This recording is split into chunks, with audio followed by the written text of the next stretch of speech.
2412 E. Cochran Road. It was April 1st on a Friday. School had just finished and the spring weather in Cuddyville was warm and sunny. Those that weren't buried in piles of chores and homework were already making plans for a fun-filled weekend. At the residence of 2412 East Cochran Road, 8-year-old Ralphie Brierly raced to the bathroom and found that after several frantic twists and turns of the knob, that it seemed to be locked. He paused to peer into the frosted glass window on the upper half of the door. Ralphie found it strange that the bathroom would even have a window when most bathrooms nowadays had solid wooden doors. A lot about this stately light gray Dutch colonial was strange, from its old-fashioned speaking tubes and servants' bells to the frosted leaves and lilies etched into the accent glass on all the 12-pane windows, and the way it stood apart from its newer-built neighbors, tucked back in the redwoods at the edge of town. It was one of several houses that were built in the early 1900s by noted contractor Harris Mercer, founder of the still existing Mercer Fraser General Contractor and Engineering, for whom Ralphie's dad was currently working overtime for.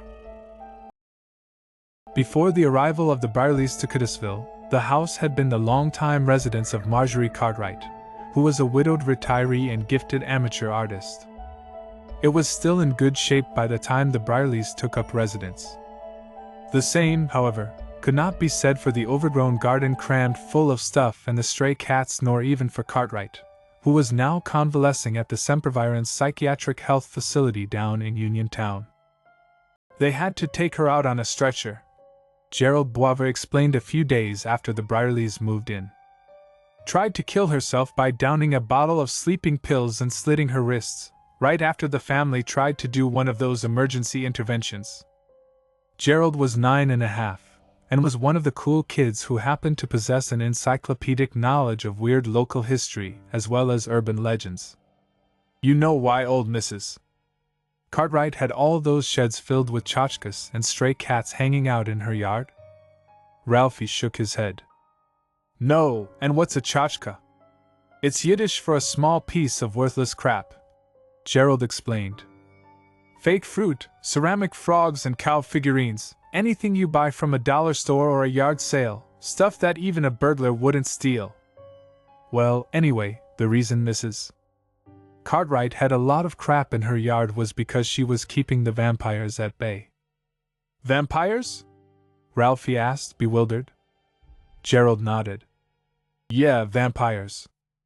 According to folklore, they're really obsessed with counting every small thing in sight. Well, what I heard about Mrs.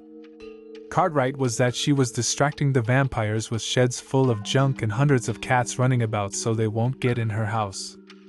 There's no such thing as vampires, Ralphie murmured. Just made up ones like the Count on Sesame Street or on Scooby-Doo. Gerald shrugged. Ever heard of Vlad the Impaler? He demanded. That dude was real. No, Ralphie shook his head vaguely. His parents were way too protective when it came to scary books and movies. But we're in America, he pointed out. We don't believe in that vampire stuff over here. Gerald frowned and shrugged his shoulders again. Mrs.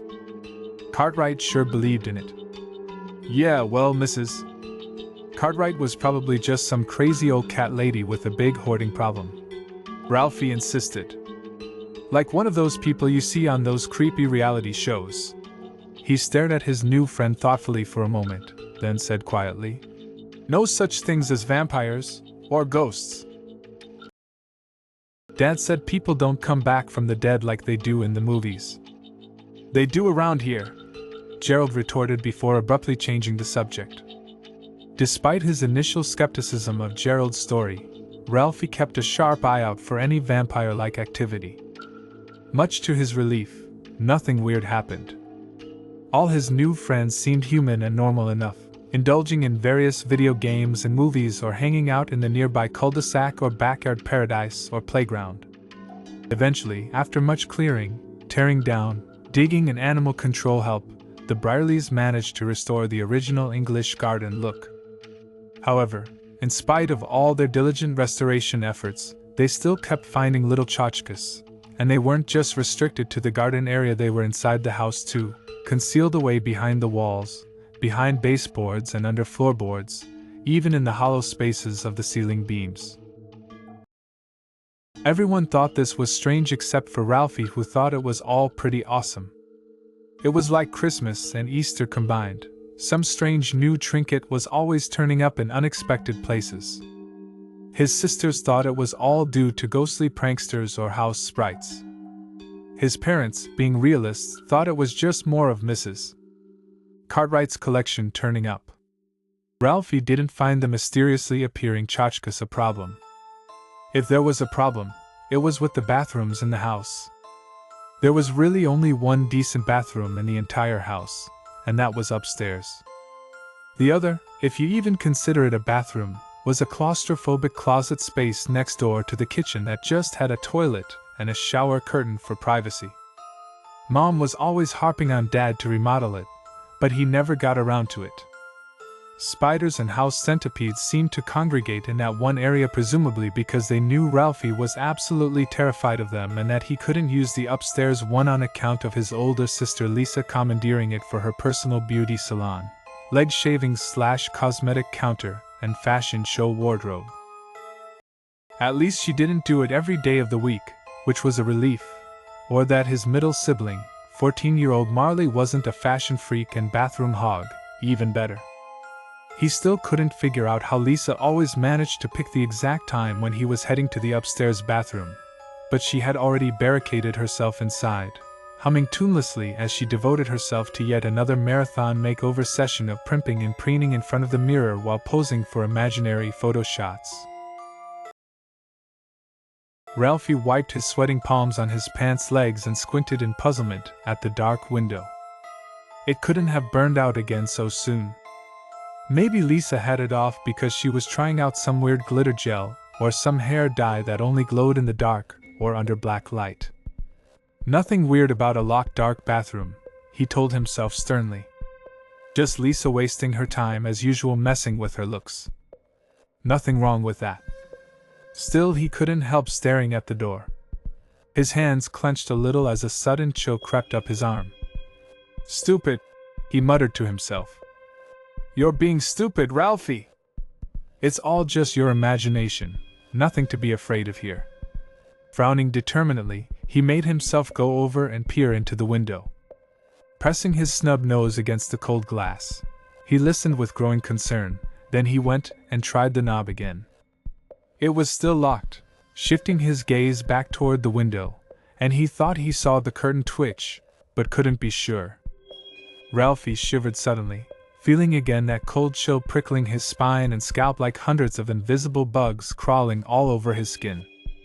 He tried not to think about what Gerald had told him just a few days earlier, more about old Mrs. Cartwright's suicide attempt. When they eventually found her the next day, she was in the upstairs bathroom with an X-Acto knife beside her. Strange how there wasn't much in the way of blood considering the extent of her injuries, or that the wounds were more like jagged teeth marks rather than knife cuts. "Geez, Ralphie." He shook his head in disgust. "You're getting nutty as that old lady Cartwright. Gerald just has a wild imagination, even though he knows a lot of stuff. Nothing to be afraid of here." Still he stood there, facing the door, rubbing his arms and palms.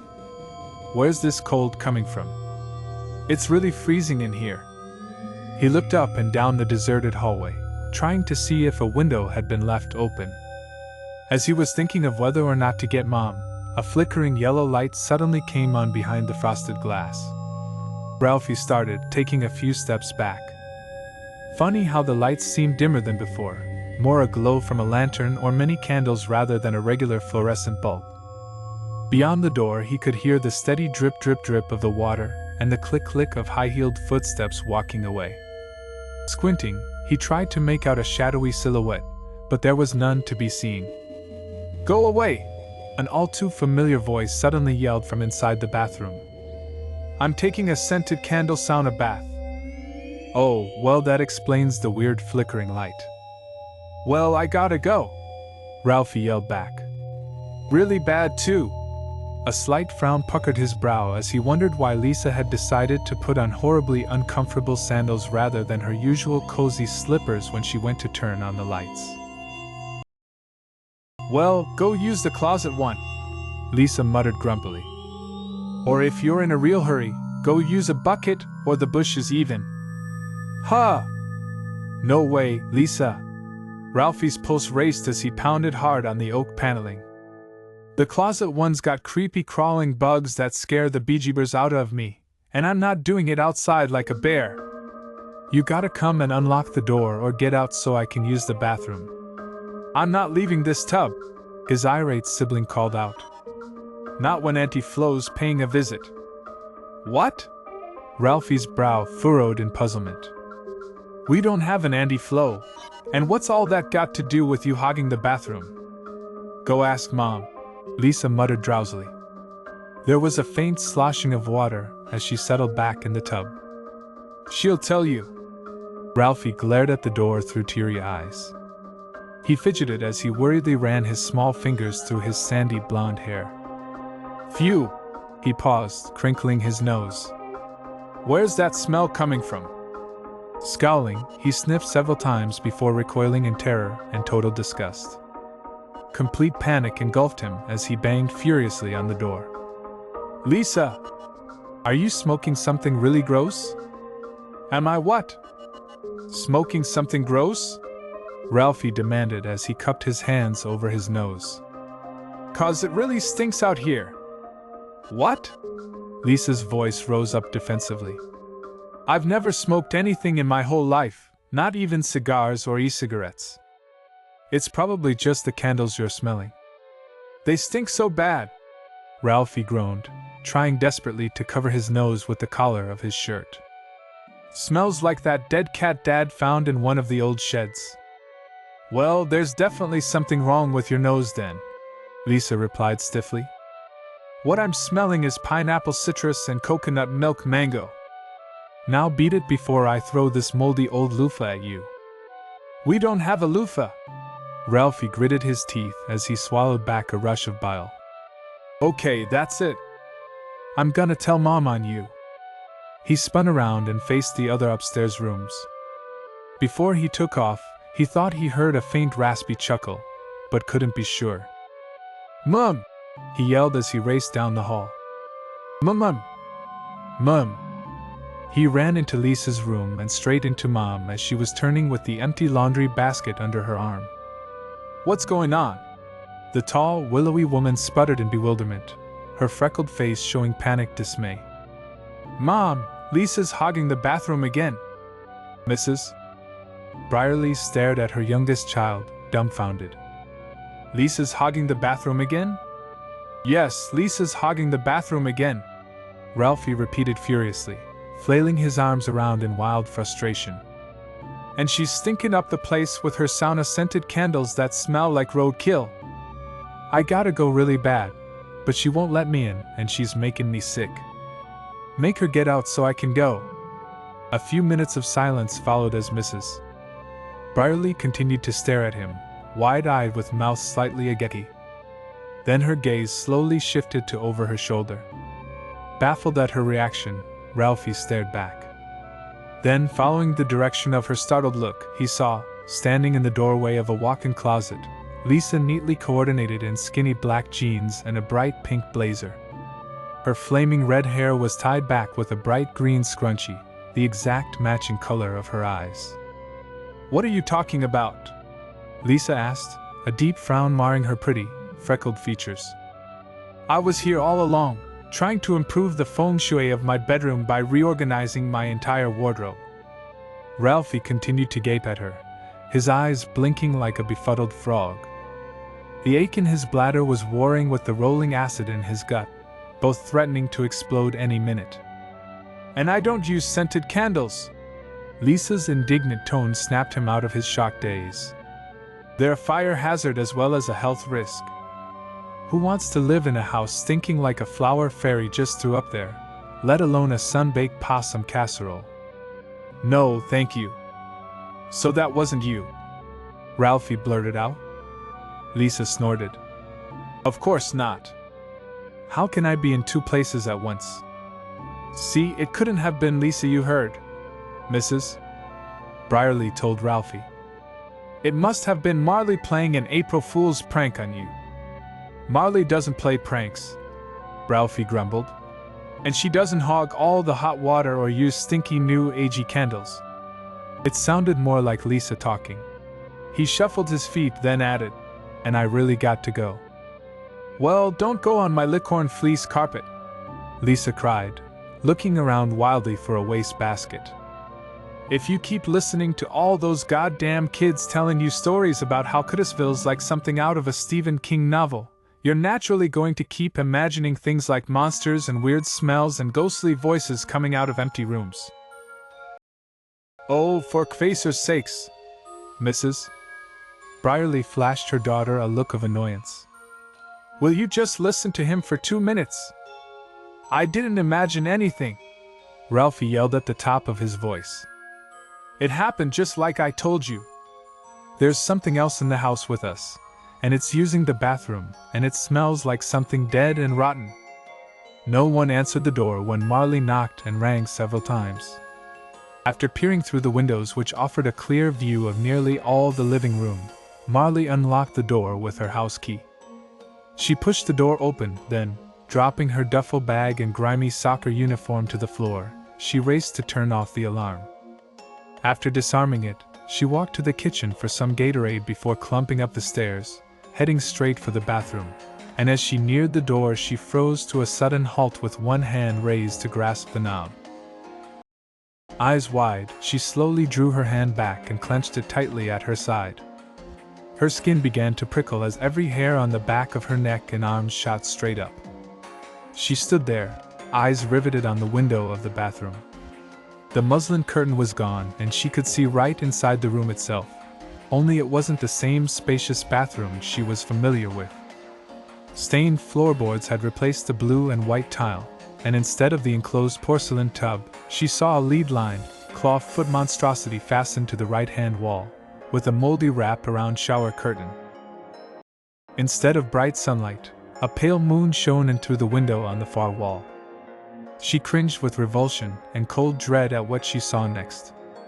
Severed, dried human hands with long burning candles screwed into the nails were arrayed around the dismal drab room, casting odd flickering shadows across the lime-coated walls.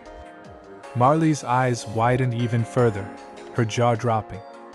She heard rustling to the right, and then nearly swallowed her tongue in shock when she saw a long-fingered, bony hand poking through the shower curtain and drawing it slowly aside.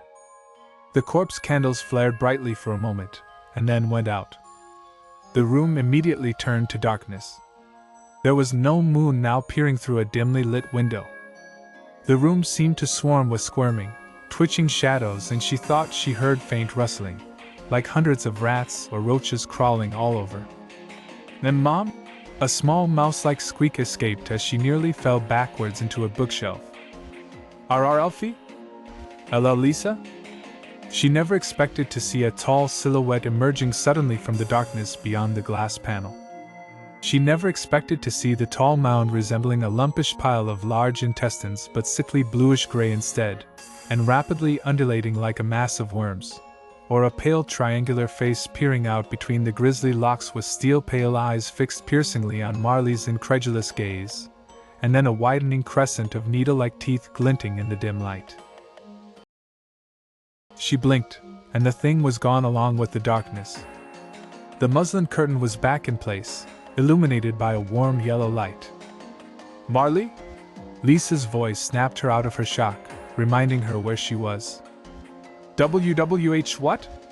Marley stammered.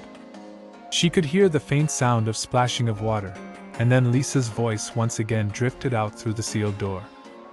You okay, Marley? You sounded like you were having an asthma attack? Lisa? Marley sagged with relief, her breath coming out in a big whoosh. She tried to laugh, but only managed a choking squeak. Is it really you? Well, of course it's me, you silly goose, Lisa replied breezily. Who did you think it was? Bigfoot? The creature from the Black Lagoon? Medusa? Marley's mouth dropped open as she stared at the door in baffled confusion. "Did Lisa just mention the Medusa?" she muttered. "That's quite a coincidence. She just mentioned it shortly after I saw something very Medusa-like. And since when did Lisa use really age-old expressions?" Shakily, she forced herself to take a few steps toward the door.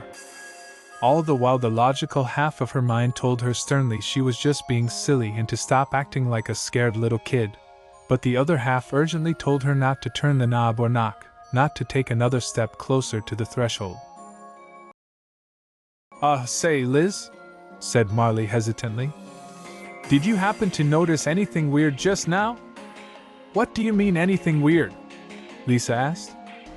"Well," Marley thought carefully before choosing her words. "Like lights going on and off by themselves, unexplained drafts." "Oh, you mean like poltergeist stuff?" "Yes." Marley looked nervously about the hallway. The quiet was making her uneasy. "Maybe I'm just freaking out over nothing," she said quietly to herself. "Maybe I just imagined it all. I know I got really stressed out during practice, and it was also very hot, and I knew I should have drunk enough water. Plus I just had a microwave burrito for lunch that was rather gross and sickening. So it was either that or our house really does have a portal to hell in our bathroom." "Well, I did notice the lights flickering when I came in here," Lisa replied thoughtfully. "But I didn't think it was anything weird. Just maybe a defective or loose light bulb." Marley nodded slowly. "Oh, so no blackout then? Or weird, creepy shadows or monsters appearing and disappearing without explanation?" "Nope, not a thing," Lisa replied. "Why? Did you see something? Is it something serious I should know about?" Marley thought for a while. "Not really," she said finally. "I just thought I saw the bathroom light blink off suddenly, that's all."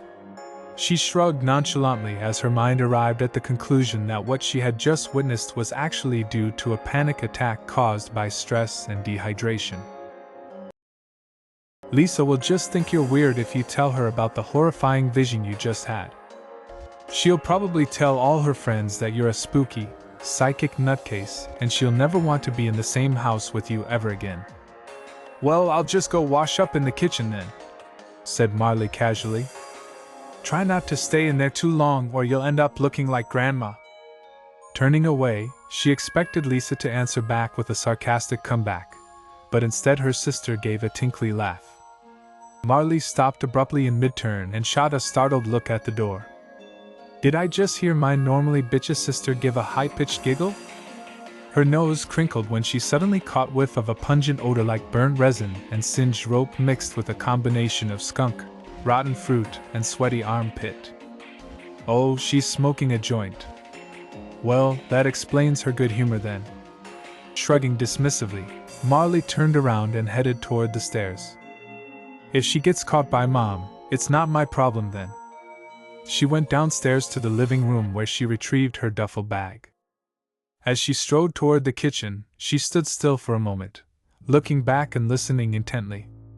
The silence here was deafening like it was upstairs, but she felt a current of cold air brushing past her elbow accompanied by a faint but rancid smell.